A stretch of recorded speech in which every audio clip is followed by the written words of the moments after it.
Yes. मैं आयुर्वेद व्यासपीठ का आभारी हूँ कि आप सब लोगों से मिलने का जो मौका है मुझे मिला है इस बहाने।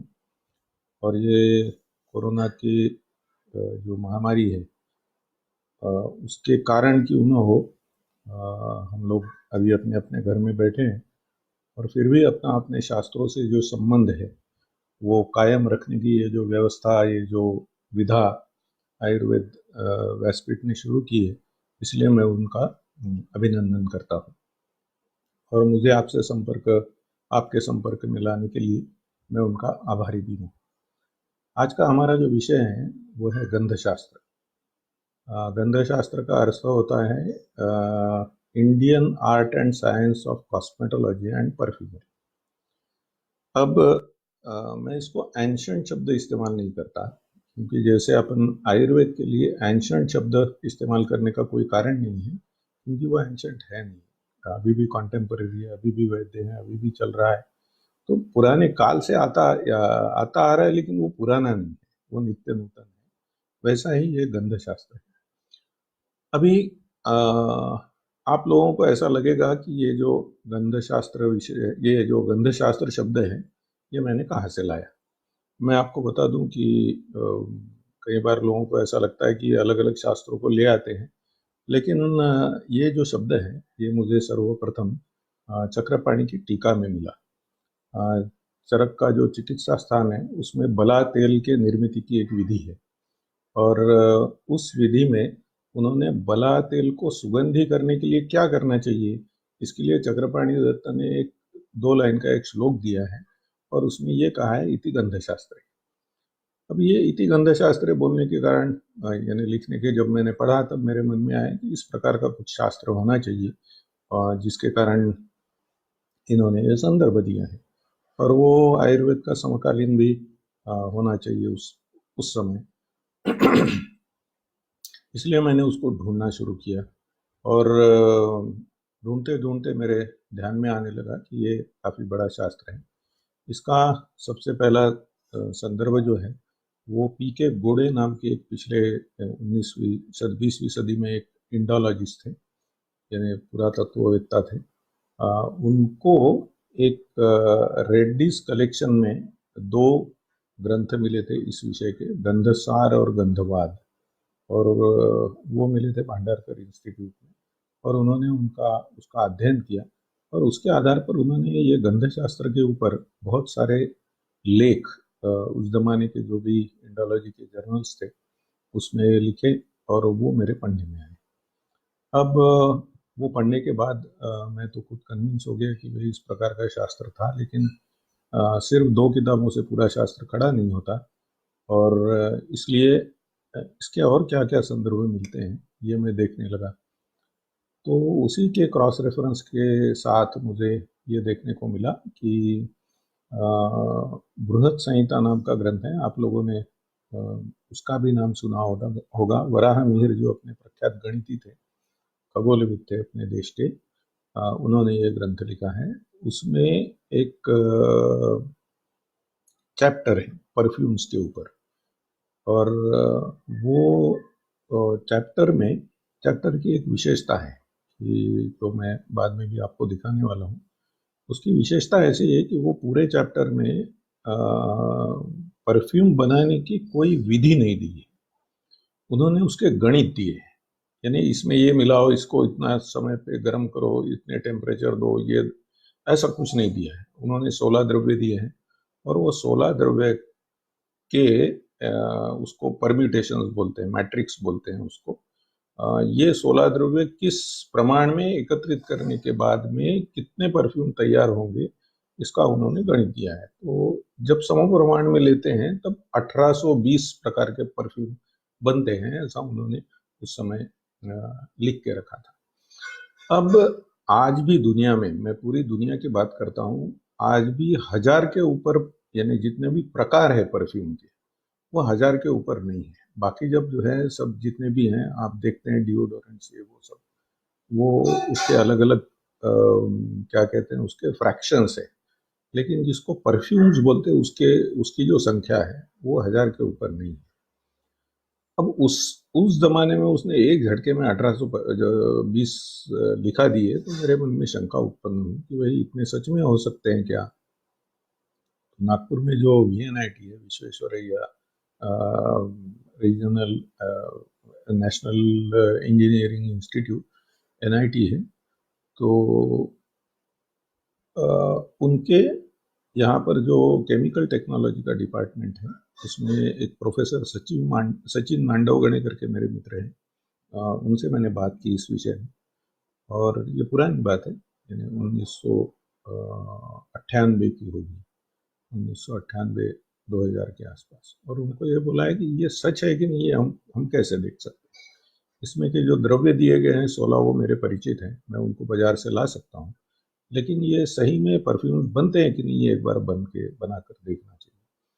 तो इसलिए वो हम लोगों ने बना कर देखे, उसमें से 24 परफ्यूम बना के देखे। 1820 बनाना तो मुश्किल था, लेकिन 24 बना के देखे, और उसको सब जिसको आधुनिक जितने भी पैरामीटर्स हैं, मॉडर्न पैरामीटर्स, वो उन्होंने लगाया, मांडव गणित जी ने लगाया। और ध्यान में आया कि नहीं, ये जो परफ्यूम से ये बनते हैं। और उसके ऊपर फिर हम लोगों ने एक रिसर्च पेपर भी पब्लिश किया। एक Indian journal of traditional knowledge, CSIR का एक जर्नल है, उसमें वो पब्लिश भी हुआ है, नेट पर भी मिलता है वो। तो उसके कंफर्मेशन के कारण फिर उसके बारे में कुछ शंका नहीं रही। इस बीच ये होता रहा कि ये जो गंधसार और गंधवाद, इन दो ही ग्रंथों का बार बार उल्लेख हो रहा है, वो मिलेंगे कहाँ, ऐसा प्रश्न मेरे मन में आया था। उस जमाने में मुझे नागपुर के विनय कुमार गोवर्धन डॉक्टर थे, है ये नहीं अभी काफ़ी वृद्धावस्था में, वो मेरे को हर साल कुछ पैसे रिसर्च के लिए देते थे। और उन पैसों के उपयोग से मैंने वैद्य रमन बिलके, जो अभी प्रोफेसर और हेड ऑफ द डिपार्टमेंट है श्री आयुर्वेद कॉलेज में, उस समय MD कर रहे थे वो, और उनके मित्र है केड़कर जी, वो भी MD हुए थे श्री आयुर्वेद महाविद्यालय से उस समय। इन दोनों को बड़ौदा भेजा था। बड़ौदा में एक महाराजा सयाजीराव गायकवाड़ यूनिवर्सिटी जो है, उनकी एक ओरिएंटल रिसर्च इंस्टीट्यूट है, तो उनकी लाइब्रेरी में वो लोग गए। और वहाँ के जो डिप्टी डायरेक्टर है, जब उनको बड़ा आश्चर्य लगा, उन्होंने बोला कि इस लाइब्रेरी में मैंने कभी काले बाल वाले लोग देखे ही, आप कहाँ से आए। उन्होंने सब बताया कि हमारे सर ने ऐसा ऐसा दिया है, और हम लोग ये देखने के लिए आए कि आयुर्वेद की कितनी हस्तलिखित जो है वो हमको यहाँ पर देखने को मिलती है, उसके लिए हम यहाँ पर उपस्थित हुए। तो उन्होंने वो मेरे से एक बार फ़ोन पे बात की, तो मैंने उनको बोला कि मैं गंधशास्त्र के बारे में भी देख रहा हूँ, और गंधसार और गंधवाद ये दो ग्रंथों का नाम सुना है, लेकिन कहीं मिला नहीं है, आपके यहाँ है क्या। तो बोले जी हाँ, यहाँ पर है, और हमने उसकी क्रिटिकल एडिशन जो है वो पब्लिश की। तो फिर रमन बिलगे जी और केड़कर जी, ये दोनों उस ग्रंथों को लेकर आए यहाँ पर, और फिर इस काम में मेरे साथ तभी से अभी तक रमन बिलगे जी जुड़े हुए हैं। और इस विषय में जितने भी एक्सपेरिमेंट्स, जितना भी विचार, चिंतन, अध्ययन जो भी हुआ है, उसके वो भागी रहे हैं मेरे साथ में। तो इस प्रकार से वो प्राप्त होने के बाद फिर बड़े जोर शोर के साथ हम लोगों ने ये गंधशास्त्र का अध्ययन शुरू किया, और धीरे धीरे बहुत सारी जानकारी इकट्ठा करते करते उन 50 ग्रंथों के क्रॉस रेफरेंस हम लोगों ने गंधशास्त्र के निकाले, ये गंधसार और गंधवाद के अलावा। उसके ऊपर एक्सपेरिमेंट्स भी किए, प्रोडक्ट्स भी बनाए, उसके टेस्टिंग भी किए, बाकी बहुत सारी चीज़ें जो है वो बनाई। उसके निघंटु जो है गंधशास्त्र के, वो अलग से मिलते हैं कई ग्रंथों में, उनका अध्ययन किया। ऐसे सब करते करते ये जो गंधशास्त्र जो विषय है, वो उसको हम लोगों ने गए 17-18 साल से बड़े मेहनत के साथ में इसको फिर से रिकंस्ट्रक्ट करने की कोशिश की है। उसकी किताब भी लिखी है, वो हम लोग उसके प्रकाशन की प्रतीक्षा में। तो इस प्रकार से ये जो पहला प्रश्न आपके मन में आया होगा कि ये गंधशास्त्र आपको कहाँ से पता चला, मुझे तो आयुर्वेद के ग्रंथों में से ही पता चला है। और आयुर्वेद में बताया गया है कि एक ही शास्त्र के अध्ययन से होता नहीं, बाकी भी शास्त्रों का अध्ययन करते रहना चाहिए। तो इसलिए व्यक्तिगत रूप से मैं आयुर्वेदिक कॉस्मेटोलॉजी ये शब्द के विरोध में हूँ। इसका कारण ऐसा है कि ये जो कॉस्मेटोलॉजी है इसका अपना अलग शास्त्र था, उसमें से क्लिनिकल कॉस्मेटोलॉजी जितना भी आवश्यक था उतना आयुर्वेद ने में लिया है, लेकिन इसके अलावा पूरी की पूरी जो कॉस्मेटोलॉजी है वहाँ हमारे पूर्वजों के पास थी। उसके कुल मिलाकर 1000 के ऊपर प्रोडक्ट्स है। आप कल्पना नहीं कर सकते, शेविंग क्रीम को छोड़कर बाकी ये लिपस्टिक्स है, नेल पेंट्स है और हेयर डाइज है, और आज जितने हम लोग कक्षवासा नाम से आर्मपिट डिओडोरेंट इस्तेमाल होते थे उस जमाने में, और ऐसे बहुत सारे प्रोडक्ट 1000 के ऊपर प्रोडक्ट जो है वो ये गंध शास्त्र में मिले हैं। उसका लिस्टिंग और डॉक्यूमेंटेशन भी हम लोगों ने किया है। अब हम जब भारतीय शास्त्रों का विचार करते हैं तब हम इसकी कुछ विशेषताएं रहती हैं, पिक्युलैरिटीज रहती हैं। इनका हमेशा संबंध रहता है वेदों के साथ में, और ये किसका तो भी उपवेद रहता है। जैसे आयुर्वेद ये जो है ये अथर्ववेद का उपयोग उपवेद है, धनुर्वेद जो है वो ऋग्वेद का उपवेद कहा जाता है। तो इस प्रकार से ये जो गंध शास्त्र है यह भी अथर्ववेद के अंतर्गत ही माना जाता है। अब इसकी जो है ये फिलोसॉफिकल बेसिस रहती है, कुछ कुछ उसका फिलोसॉफिकल बैकग्राउंड रहता है। जैसे आयुर्वेद जो है वो सांख्य और वैशेषिक तत्व ज्ञान के आधार पर है, और वैसे ही ये गंध शास्त्र का भी कम ज़्यादा प्रमाणीय है। अभी सभी हमारे जितने शास्त्र है उसकी एक देवता रहती है। जैसे आयुर्वेद की देवता धन्वंतरी है, वैसे इस गंध शास्त्र की देवता यक्ष है। तो ये इसका जो प्राचीनत्व और ये जो भारतीय परंपरा है उसको दर्शाती है। और ये कोई भी जो शास्त्र रहते हैं इसके अपने क्या कहते हैं उसको प्री डिसाइडेड ऑब्जेक्टिव्स रहते हैं, कि जैसे आयुर्वेद का है स्वस्थ से स्वास्थ्य रक्षणम, आतुर से विकार प्रशमनम, योग का है योगश्चित्त वृत्ति निरोधः, वैसे इसका भी जो है प्री डिसाइडेड जो ऑब्जेक्टिव है वो उसके ग्रंथों में बताया गया है। और एक इसकी महत्वपूर्ण ये रहती है कि ये इसमें कॉस्मेटोलॉजी और परफ्यूमरी एक साथ जोड़े हुए हैं। जैसे आहार शास्त्र और पाक शास्त्र अपने यहाँ पर जुड़ा हुआ है, तो वैसे ही ये दोनों जुड़ने का कारण ऐसा रहता है कि उसके कारण ये एक होलिस्टिक और comprehensive approach to the subject, ये जो विषय है ये इसके कारण आता है, इसलिए इसको कॉस्मेटोलॉजी एंड परफ्यूमरी इसी नाम से जाना जाता है। और इसके बारे में तत्व चर्चा तो वो बहुत करती है, लेकिन उसके साथ में प्रत्यक्ष फल दर्शना ये जो है कि आप वो जो सेंट है वो आज भी बना के देख सकते हैं। इस प्रकार से ये जो विशेषताएं हैं किसी भी शास्त्र की, भारतीय शास्त्र की, वो ये गंध शास्त्र को भी लागू है। अब अपने जितने भी समकालीन शास्त्र हैं उसके बारे में भी आप सब लोगों को मालूम है। एकम शास्त्र मदीयान बताया है सुश्रुताचार्य ने, लेकिन ये एक कॉमन सेंस है कि कोई भी एक सिंगल साइंस जो है वो इंडिपेंडेंटली ग्रो नहीं हो सकता। जैसे हम इमेजिन भी नहीं कर सकते कि आज का जो एलोपैथी का जो साइंस है ये उसके कॉन्टेम्पररी फिजिक्स, उसके कॉन्टेम्पररी केमिस्ट्री, उसके कॉन्टेम्पररी मैथमेटिक्स और कॉन्टेम्पररी टेक्नोलॉजी के अलावा इतना बड़ा हुआ। और यह जो नियम है ये आयुर्वेद को भी लागू होता है, तो ये हमने हमेशा ध्यान में रखना चाहिए। अब आप इमेजिन कीजिए कि रसशास्त्र बिना केमिस्ट्री के कैसे बड़ा होगा। अब उस जमाने में उसको केमिस्ट्री नहीं बोलते होगे, कुछ रसायन शास्त्र बोलते होगे, लेकिन उस जमाने का जो जो रसायन शास्त्र है, केमिस्ट्री है, उसके ऊपर पीसी रे ने बहुत सुंदर किताबें बहुत साल पहले लिखी थी। वो chemistry and chemical technology in ancient and medieval India नाम से उनके वॉल्यूम्स बहुत प्रसिद्ध है।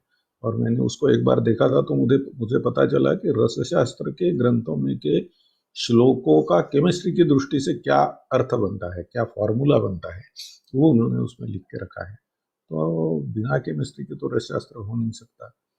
अब बॉटनी के सिवाय निघंटु कैसे बनते, ये तो हो ही नहीं सकता कि बाकी कुछ मालूम नहीं है उस वृक्ष के बारे में, उस गुल्म के बारे में, उस पौधे के बारे में, उस पेड़ के बारे में, और सीधा उसके औषधि उपयोगी मालूम हो जाए, ये तो संभव ही नहीं है।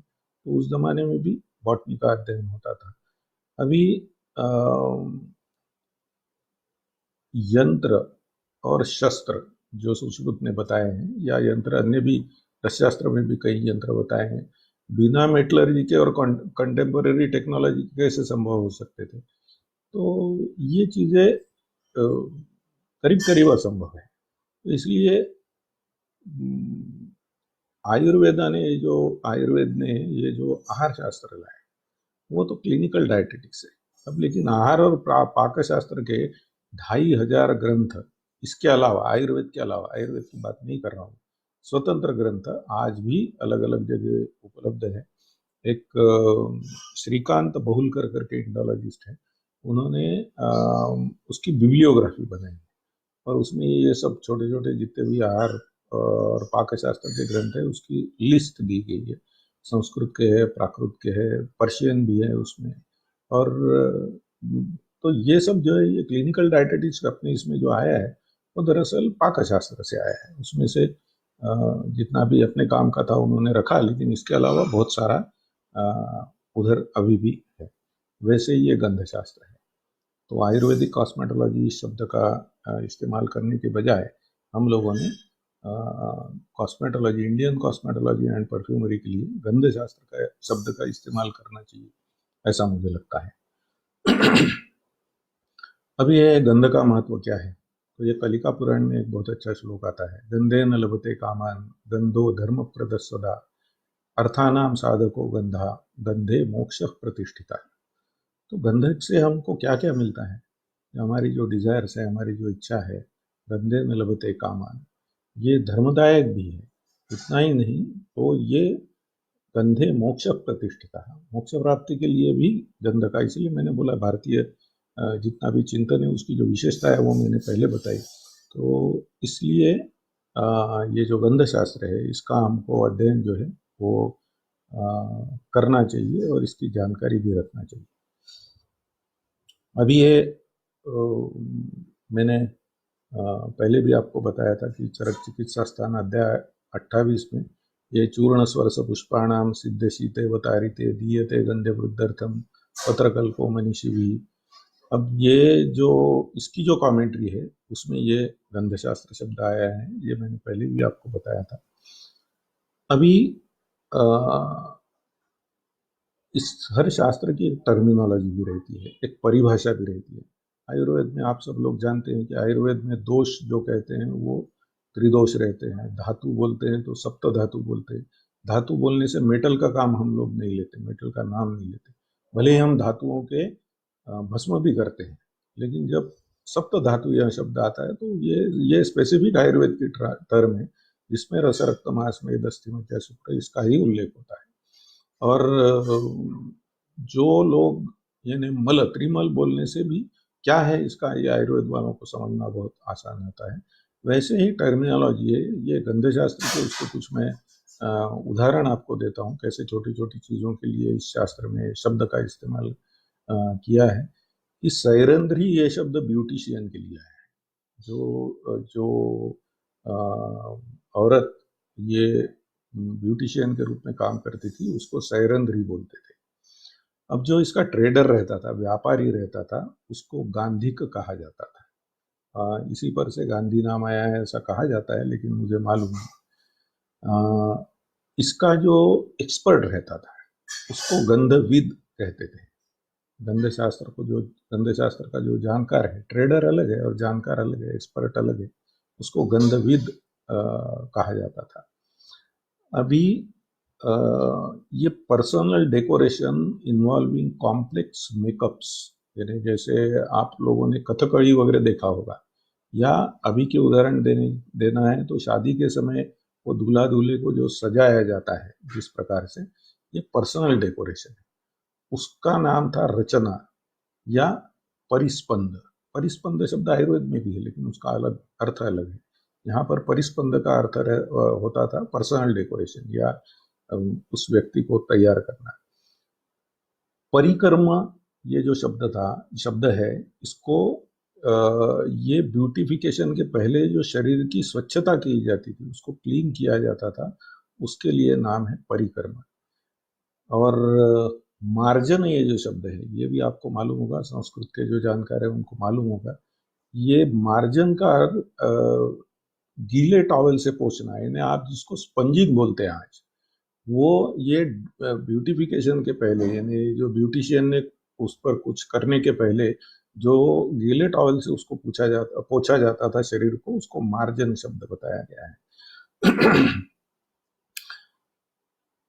गात्रानुलेपनी वर्ती, ये जो शब्द है ये जो अलग अलग प्रकार के पेंटिंग्स, यानी आजकल तो टैटूज वगैरह भी निकाले जाते हैं, लेकिन पहले भौवें रंगाई जाती थी, आंख रंगाई जाती थी, आज भी कथकली वगैरह जैसे इसमें ये सब किया जाता है। तो ये जिसको बॉडी पेंटिंग बोलते हैं उसके लिए जो इस्तेमाल होता था उसको गात्रानुलेपनी वर्ती बोला जाता था।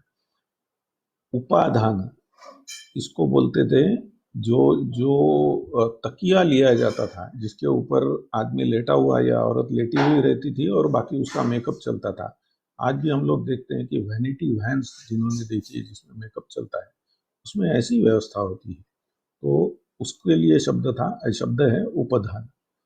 और जिसके ऊपर बिठाया जाता है ये ब्यूटिफिकेशन के लिए, उसके लिए शब्द है पीठ या आसन। उस जमाने में भी आईना होता था, इसलिए उसको दर्पण शब्द है। जो कंघी होती है उसको प्रसाधनी बोलते हैं या कंकतिका बोलते हैं। व्याहन और तालवृंत, ये जो हाथ में पकड़ने का जो फैन रहता है जिससे हम हवा लेते हैं, उसका नाम ये जो है ये व्याहन या तालवृंत, ऐसा उसका नाम है। ये सामुद्गक और संपुटक या संपुटक, ये जो वैनिटी बॉक्स है इसके लिए सामुद्गक या संपुटक इस प्रकार का शब्द ये गंधे शास्त्र में आया है। मैं ये इसलिए बता रहा हूँ आपको सबको कि कोई भी शास्त्र रहता है उसके साथ उसकी टर्मिनोलॉजी रहती है, ये हमको हमेशा ध्यान में रखना चाहिए और उसका विशिष्ट अर्थ होता है। अभी कुछ टेक्निकल शब्द का भी उन्होंने इस्तेमाल किया है। उन्होंने 5 प्रकार के अलग अलग 5-6 प्रकार के कुछ प्रोसेसेस बताई है ये परफ्यूम्स और कॉस्मेटिक्स के निर्माण में उसको सुगंध देने के लिए। उसका श्लोक भी है, भावनम पाचनम बोधो वगैरह वगैरह। तो ये भावना यानी आप जानते हैं इसको कि मर्दन करके, यानी ये जो सुगंधी द्रव्य उसका मर्दन करके और अलग अलग प्रकार के सेंटेड वाटर को, यानी जो क्या कहते हैं उसको, जिसको गंध है ऐसे जल के साथ में उसको करने को भावना बोलते हैं। और उसको बाद में सुखाया जाता है और क्लीन किया जाता है। पाचन में उसका काढ़ा बनाया जाता है। और बोधन में ये जो सेंट है, ये जो गंध है, उसको स्ट्रेंथन करने के लिए एरोमेटिक इंग्रेडिएंट्स जो रहते हैं उसका उपयोग जब किया जाता है अलग अलग प्रकार से, उस संस्कार को बोधन संस्कार कहते हैं। एक वेधन संस्कार भी है, यानी 2 जो परफ्यूम्स है वो जब एक में मिलाए जाते हैं उसको उन्होंने वेधन बोला है। एक धूपन है, धूपन आप सब जानते हैं, धूप देना, लेकिन उसका उपयोग ये एरोमेटिक वेपर्स जो रहती है उससे उसके सेंट यानी गंध को बढ़ाना, इसके लिए धूपन का उपयोग होता था। और वासन नाम की एक चीज है जिसको ट्रांसमिशन ऑफ सेंट बोलते हैं उसको, जो फूलों में इस्तेमाल होता है, इसलिए उसका भी उपयोग होता था। अभी सौंदर्य किसको बोलते हैं, ऐसा एक प्रश्न इसमें आपके मन में आता होगा। तो उसके आधुनिक काल में 8 प्रकार के पिलर बताए हैं, 8 प्रकार के उपस्तंभ बताए हैं। एक है उसका youthfulness, symmetry, averageness, sex hormone markers, body odour यानी शरीर का गंध, उसकी गति और स्किन का कॉम्प्लेक्शन और हेयर टेक्सचर। इस प्रकार से ये 8 पिलर्स ऑफ ब्यूटी आज बताए गए हैं इसके। अभी पहले के पैरामीटर्स क्या थे, ऐसा प्रश्न आपके मेरे भी मन में आया। ये तो ठीक है, मुझे एक अब ये जो वर्णन है ये आयुर्वेद में बहुत ज़्यादा है नहीं, तो इसलिए फिर मैं सोच रहा था कि इसका वर्णन अपने को कहाँ मिलेगा। तो मुझे ध्यान में आया कि अपने जो महाकवि कालिदास है उनके जितने भी नाटक है उसके नायक और नायिकाओं का बहुत सुंदर वर्णन उन्होंने करके रखा है। और मैंने जब वो उनके नाटक पढ़ना शुरू किया तब मेरे ध्यान में आया कि अरे ये जो चीज़ें आज ये अपने को अंग्रेजी में बता रहे हैं, ये जो सौंदर्य के लक्षण और पैरामीटर्स, वो ही इन्होंने बताया है, नया कुछ नहीं है। जैसे शशि विमल मयूख शुभ्रदंती, यानी क्या चांद के समान, चांद के किरणों के समान जिसकी शुभ्र दंत पंक्ति है, ऐसा व्यक्ति या ऐसी स्त्री। अभी उसके ओठों के बारे में भी ये है, सुरुचिर विद्रुम सन्निभा धरौष्ठी, यानी जिसके लाल रंग के कोरल के समान, यानी क्या कहते हैं उसको अपन, प्रवाल के समान जिसके होंठ है, इस प्रकार से उसका वर्णन आया है। विशाल नेत्र, अब ये तो आप सब लोगों को मालूम है। शुभ्रदंती ऐसा भी एक शब्द आया है, उन्होंने वापरा है। वरगात्री, कोमलांगी, इस प्रकार से भी शब्द आया है। तनुगात्र यष्टि, यष्टि यानी जिसको हम स्लिम बॉडी बोलते हैं, वह भी आया है। शशांक वक्त्रा यानी मून लाइक फेस, यानी चांद के समान जिसका चेहरा।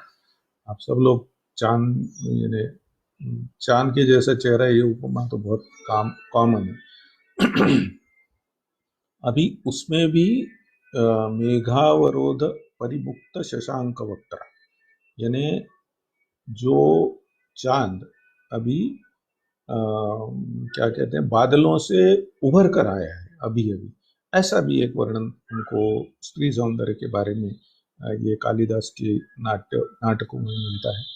और फिर नेत्रेशु लोलो मदिरालसेशु, यानी जिस प्रकार से क्या कहते हैं, कुछ आसवों का सेवन करने के बाद में जिस प्रकार आंखें होती है, बोझल धूमिल, उस प्रकार से। गंडेशु पांडु, यानी जो गाल है वो बहुत क्या कहते हैं, गोरे हैं।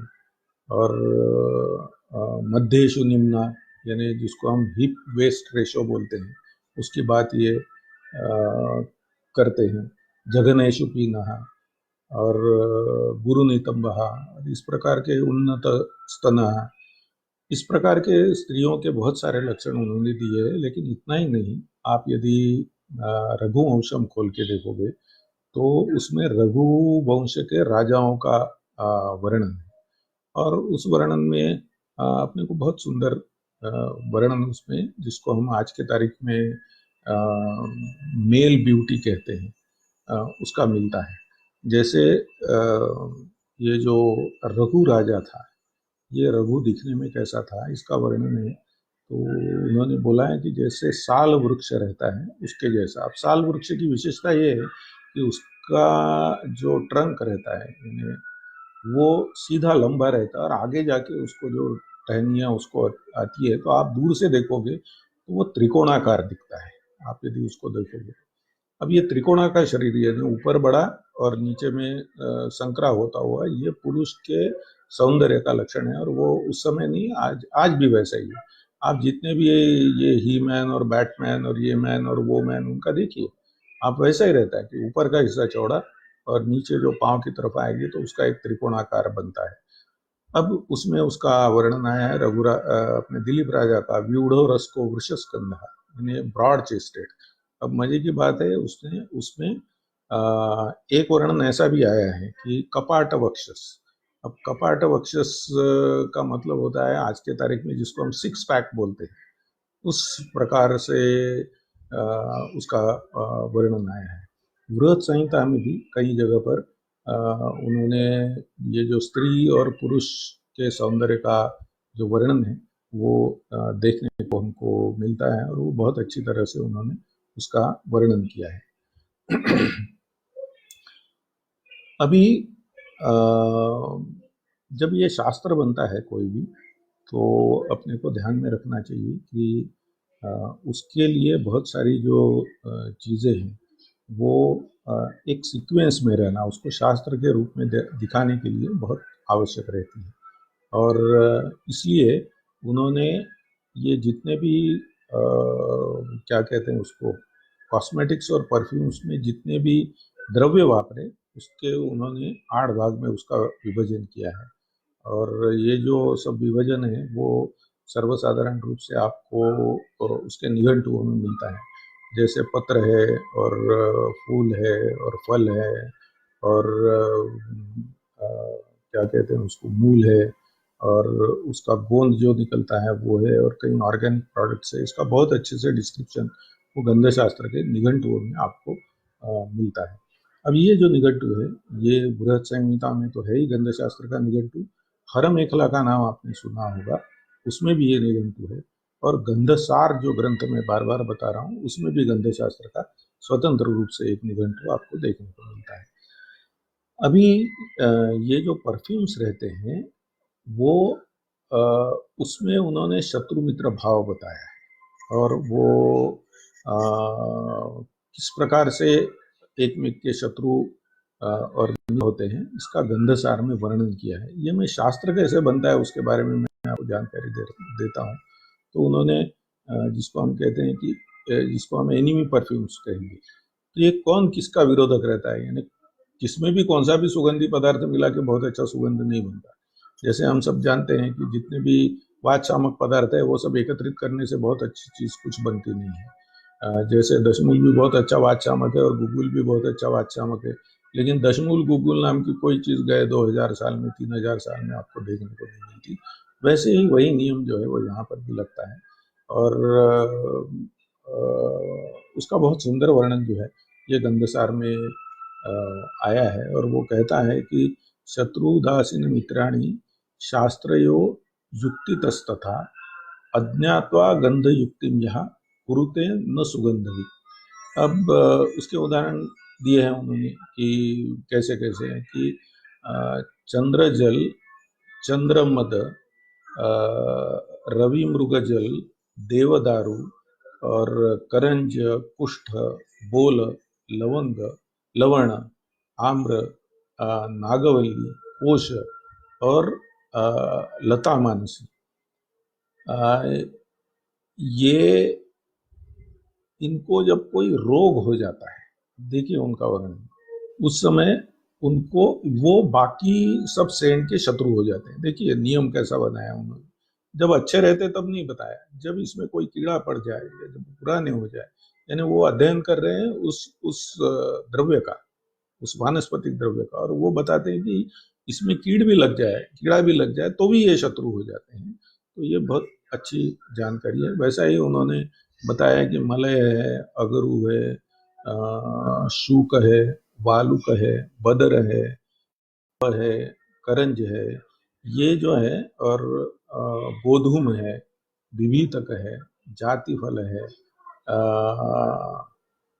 धानवत है, कन्या नाम का एक ये है, गौरी और नृति, ये जितने भी परफ्यूम्स है वो जो सेंट्स है वो एक में एक के मित्र है। अब कुछ जो है वो न्यूट्रल है, वो न शत्रु है न मित्र है, तो उसकी भी जो लिस्ट है वो उन्होंने बहुत बड़े पैमाने पर दी है। उसमें कांता, केसर और घन जल, नत और प्रत्यक, रेणुक वगैरह ऐसे बहुत सारे द्रव्य उन्होंने दिए हैं जो न्यूट्रल परफ्यूम्स है, जो किसी में भी मिलाए जा सकते हैं। अब इसकी जो प्रपोर्शन है ये फ्रेंड और एनिमी और न्यूट्रल परफ्यूम का, यानी शत्रु मित्र और उदासीन का, वो भी उन्होंने दिया है कि ये कौन से प्रमाण में रहना चाहिए। ये भी हमको ये गंधसार में देखने को मिलता है। अभी जैसा मैंने कहा कि जैसे आयुर्वेद में रस शास्त्र है, अब रस शास्त्र में सिर्फ दवाई कैसे बनाना ये नहीं बताया है, उसके साथ उसके यंत्र भी बताए हैं।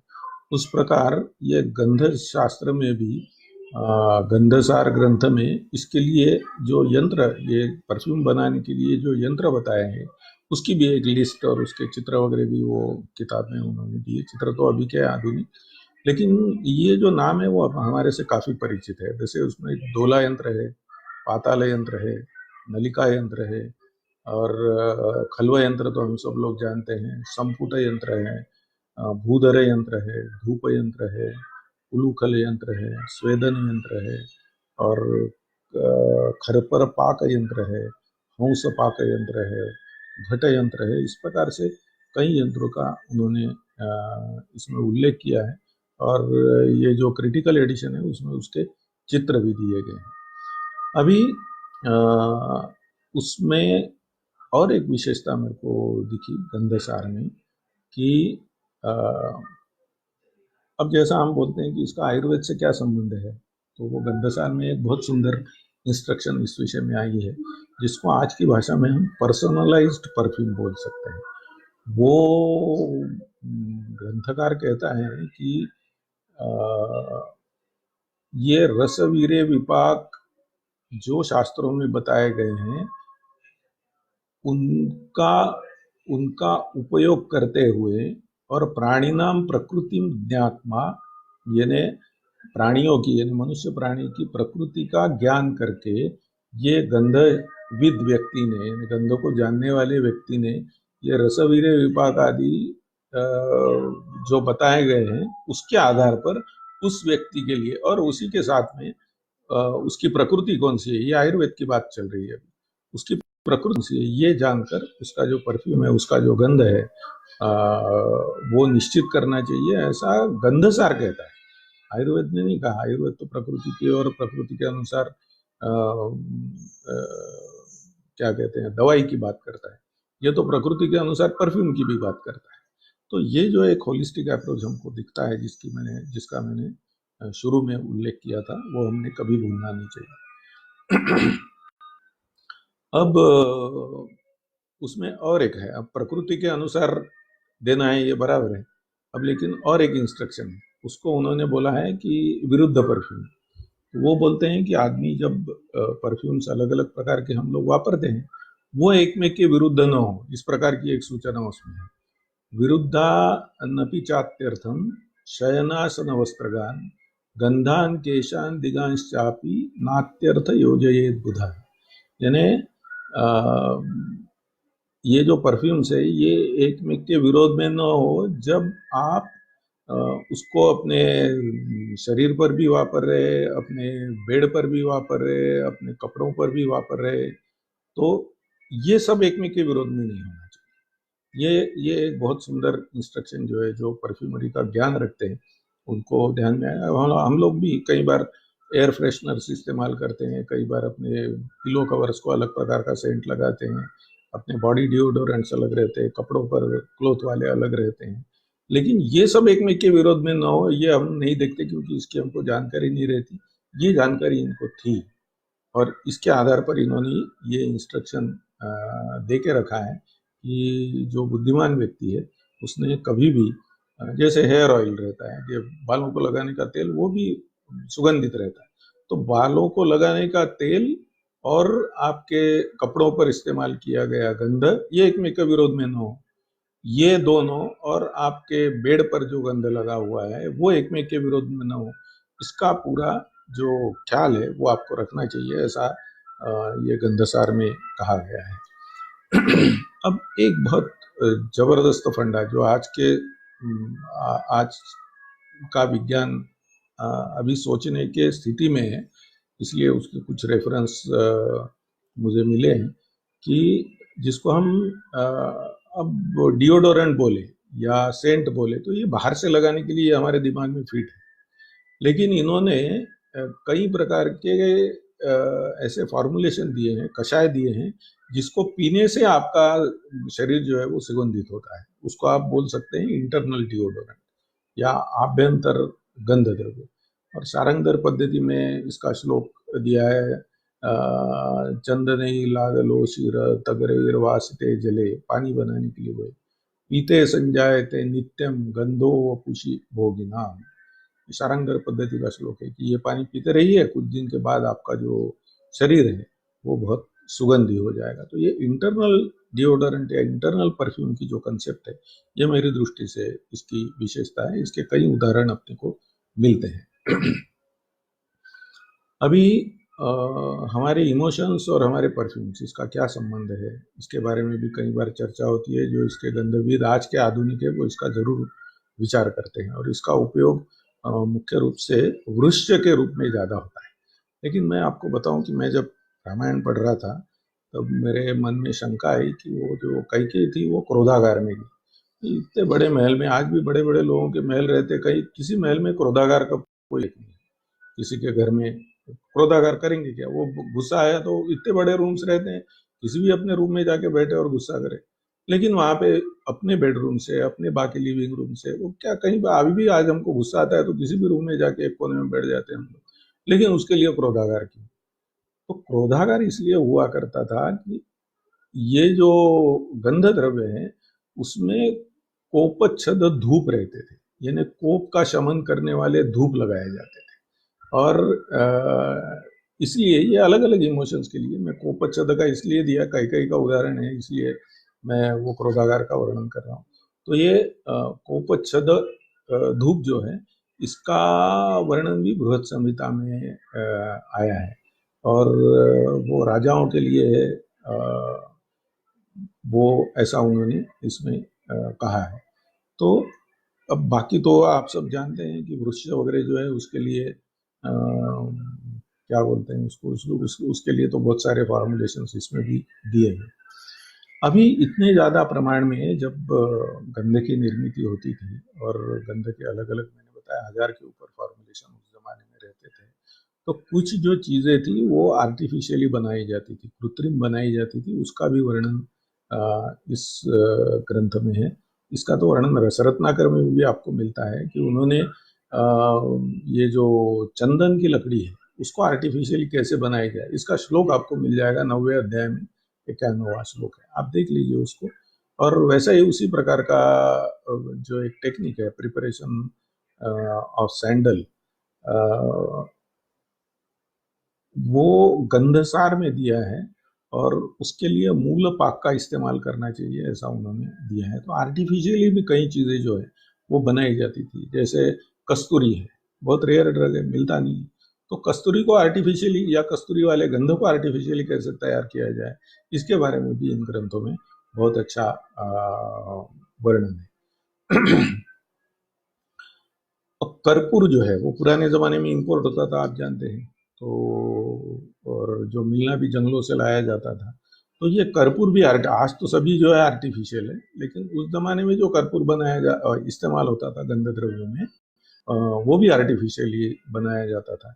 मैंने बताया जैसे कस्तूरी भी बनाई जाती थी, और ये कुमकुम यानी केसर, केसर भी आर्टिफिशियली बनाने का इन्होंने ये किया है। और पुष्पद्रुति ये जो है ये भी इन्होंने बताया है। और इसके लिए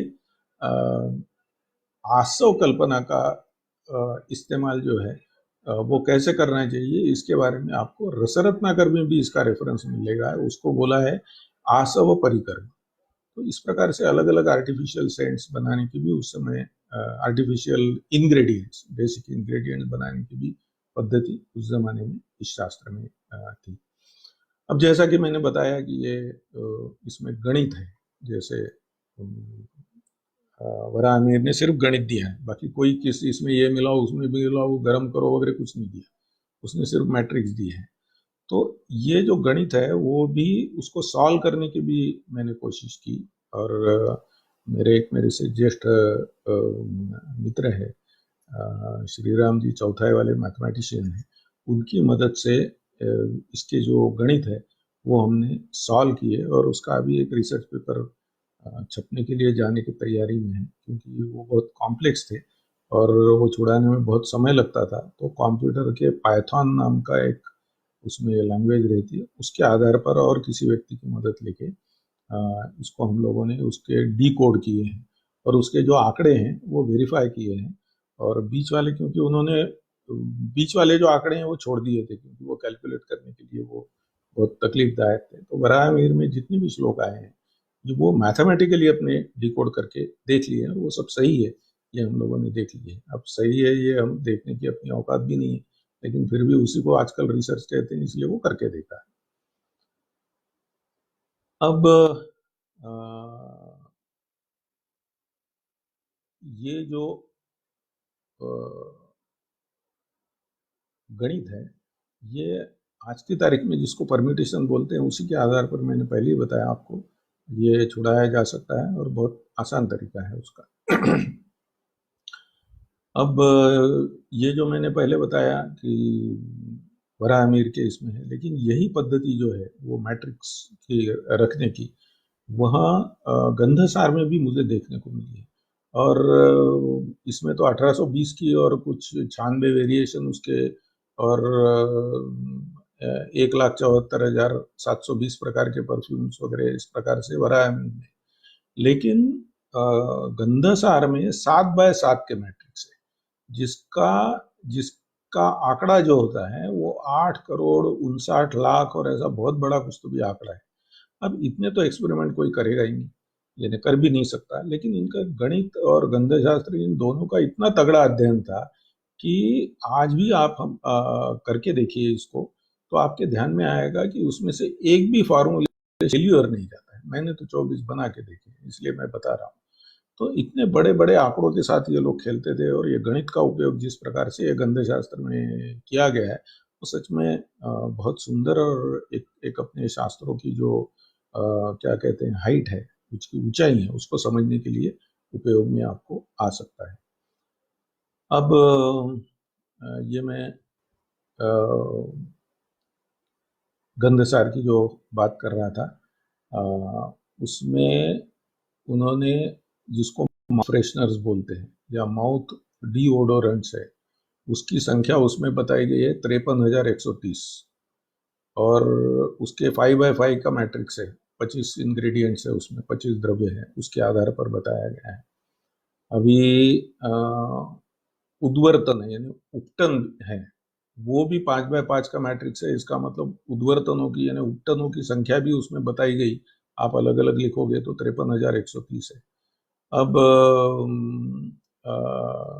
क्या कहते हैं उसको, जो जिसको जलवास बोलते हैं, जलवास बोलते हैं, तो उसमें करीब 16 के आसपास द्रव्य वापरे हैं, तो इसका मतलब उसका भी आंकड़ा 1800 के आसपास आएगा। लेकिन जो वर्तियां वापरी है उन्होंने, वो 7x7 के मैट्रिक्स में, यानी 49 उसमें द्रव्य है, और इसका आंकड़ा जो मैंने बताया 8,59,0584 इस प्रकार का आंकड़ा आता है। ये जो बहुत बड़े बड़े आंकड़ों में इन लोगों ने अपने प्रोडक्ट्स दिए हुए, ये हम लोगों ने देखना चाहिए। जैसा कि मैंने बताया 1000 के ऊपर इसके प्रोडक्ट्स है, प्रिपरेशन है, तो ये 1000 के ऊपर यानी 1115 अभी तक मुझे और रमन बेलगे जी को मिलकर मिले हैं। तो अभी जैसे उसके हम लोगों ने क्लासिफिकेशन भी की है, फेशियल कॉस्मेटिक्स जिसको बोलते हैं, तो उसमें प्रमोटर्स में लेप 30 है, तेल 4 है। ये अपने युवा पीढ़ी का, जिसको पिंपल्स और एक्ने बोलते हैं, उसके 13 प्रकार के लेप है। अब ये डार्कनेस और ब्लेमिशेस यानी ब्लैक हेड्स और ये सब जो चीज़ें हैं, काले यानी निश्चय व्यंग तिलकालक के कैटेगरी में आने वाले, उसके लेप 48 है, तेल 13 है। और होठों के लिए कॉस्मेटिक्स यानी लिप्स के लिए कॉस्मेटिक्स वो 7 है। ये बॉडी कॉस्मेटिक्स जिसको बोलते हैं, कॉम्प्लेक्शन प्रमोटर लेप 11 है, तेल 37 प्रकार के हैं। ये बॉडी पाउडर, उसको उद्धूलन शब्द है, वो 17 है। और स्नान के लिए जो चूर्ण वापरे जाते थे वो 46 है। और जो क्या कहते हैं उसको, पेडिक्योर बोलते हैं आज की भाषा में, तो ये पाँव के लिए जो कॉस्मेटिक्स है वो करीब करीब 9 प्रकार के लेप है, 4 प्रकार के तेल है, 2 प्रकार के घृत है। ये सब बाह्य उपचार है, मैं बता दे रहा हूँ। अब बॉडी ओडोरेंट्स 64 प्रकार के लेप बताए गए, और बॉडी डिओडोरेंट्स भी 2 लेप है, उद्वर्तन 8 है, और तेल 5 है, और एक बॉडी डिओडोरेंट धूप भी है। अभी आर्मपिट डिओडोरेंट अलग से 5 बताए गए हैं, और बाकी भी बहुत सारे प्रकार इसमें हैं। और उसमें इन्हें जैसे माउथ ओडोरेंट भी 52 है। अब पुराने ज़माने में सुपारी खाते थे, सुगंधी सुपारी, उसके भी 7 प्रकार बताए हैं। माउथ डिओडोरेंट 17 है, और 6 प्रकार की, जिसको हम टूथ पिक्स बोलते हैं, वो 6 प्रकार की टूथ पिक्स उन्होंने बताई है। हेयर कॉस्मेटिक्स की भी संख्या जो है वो बहुत ज़्यादा प्रमाण में बताई गई है। वो बाल बढ़ाने के लिए है, और बाल झड़ने से रोकने के लिए हैं, और हेयर ब्लीच है अलग अलग प्रकार के, अपने जिसको हम दारुणत बोलते हैं, डैंड्रफ, उसके लिए बहुत सारे हैं। हेयर डाइज है बहुत 57 प्रकार के, उसके लिए लेप बताए गए। 34 प्रकार के तेल जो है वो हेयर डाई के रूप में बताए गए हैं। और प्रीमैच्योर ग्रेइंग, ये आज की भाषा में बाल सफेद होना, उसके लिए भी बताए गए हैं। अब बालों को भी सुगंध आना चाहिए, इसके लिए फ्रैग्रेंट हेयर वॉश जिसको बोलते हैं आज की भाषा में, वो भी 4 बताए गए हैं। और ऐसे बहुत सारे जो है वो बताए गए हैं। खाली अपना क्या कहते हैं उसको, इंद्रलुप्त के लिए भी इसमें आया है। और इतना ही नहीं तो जो बालों में जो छोटे छोटे कृमि होते हैं उसके लिए भी, लीक्षा वगैरह जो है उसके लिए भी कुछ फॉर्मुलेशन बताए गए। और मिसलेनियस कैटेगरीज में भी बहुत सारी चीज़ें इसमें आई है। सेंटेड वाटर्स है और बहुत सारी चीज़ें हैं। अब यानी अपनी जो फैब्रिक सेंट्स जिसको बोलते हैं उसके 15 प्रकार बताए हैं। तो इस प्रकार से इतना ज़्यादा जिसको हम कहते हैं खजाना, ये खजाना इसमें, ये गंध शास्त्र में आपको सिर्फ सेंट के बारे में आपको मिलेगा। अब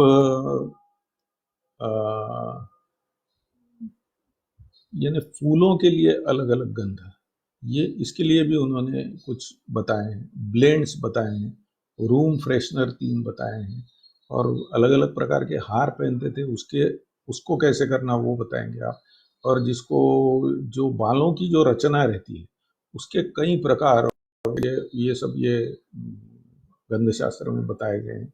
जिसको हम लोग वेणी बोलते हैं, वेणी डालने के यानी हेयर स्टाइल बोलिए आज की भाषा में, उसके भी कई प्रकार के प्रकार जो है वो इस गंध शास्त्र में आपको देखने को मिलते हैं। ये जो हेयर स्टाइल्स है अलग अलग, इसके तो आपको स्कल्पचर भी देखने को मिलते हैं। ये आपको नेट पर भी शायद इसमें मिल जाएंगे, ऐसा मुझे लगता है। और हाथ में क्या आईना लिए हुए स्त्री का उसको तो कई अपने मंदिरों के स्कल्पचर्स में आपको देखने को मिलेगा। तो इसलिए यह जो भांडार है वो बहुत बड़ा है। हम जब ढूंढने जाएंगे तो इसका बहुत बड़ा जो ये इसका विस्तार जो है वो बहुत ज़्यादा है। लेकिन हम लोगों ने हमेशा ध्यान में रखना चाहिए कि ये और एरोमा थेरेपी, इसका वैसे ये दोनों अलग है। यानी यहाँ पर थेरेपी का आप विचार करेंगे तो वो कोपच्छद मैंने उस प्रकार से, यानी मूड्स को ध्यान में रखते हुए उतना ही वर्णन है उसमें, और कुछ जो है वो वृक्ष करके इस्तेमाल किए गए हैं। लेकिन एरोमा थेरेपी और गंध शास्त्र ये दोनों भिन्न है, ये हम लोगों ने ध्यान में रखना चाहिए। अभी इसमें पैसा कितना है इसके बारे में भी पंचतंत्र में एक जोरदार श्लोक आया है कि पंचतंत्र वाला कहता है कि पण्यानाम गांधिकम पण्यम किमन्यैहि कांचनादिभिः तत्रैकेन च यत्कृतं तच्छतेन च प्रदीयते। यानी 1 रुपए की ली हुई जो वस्तु है वो आप ये जो धंधा है गंध का, उसमें आप 1 रुपए की जो वस्तु है वो 100 रुपए को बेच सकते हैं। ये पंचतंत्र के समय लिखा हुआ है। आज भी हम लोग देखते हैं कॉस्मेटिक्स की जो कीमत है वो आप सब लोग बहुत अच्छे से जानते हैं। हम लोग भी कितना पैसा उसको खर्चा करते हैं। इसकी भी, इसके व्यापार की भी जानकारी, उसका जो कहते हैं व्यापार का जो पोटेंशियल है वह भी उस जमाने से, पुराने जमाने से सभी लोगों को मालूम था। और ये बहुत ही एक जमाने में जिसको क्या कहते हैं उसको, बहुत बड़ा और बहुत विस्तार वाला जो शास्त्र था। और इसलिए इसका भी अध्ययन हम आयुर्वेद वालों में करना चाहिए, ऐसा मुझे लगता है। मैं आप सभी लोगों का आभारी हूँ, आप लोगों ने शांति से ये सब सुना। और व्यासपीठ का भी आभारी हूँ कि ये जो मेरा अध्ययन इस विषय का चल रहा है वो आपके समक्ष रखने की उन्होंने मुझे एक चांस दिया। इसलिए मैं व्यासपीठ का भी आभार। नमस्कार और धन्यवाद।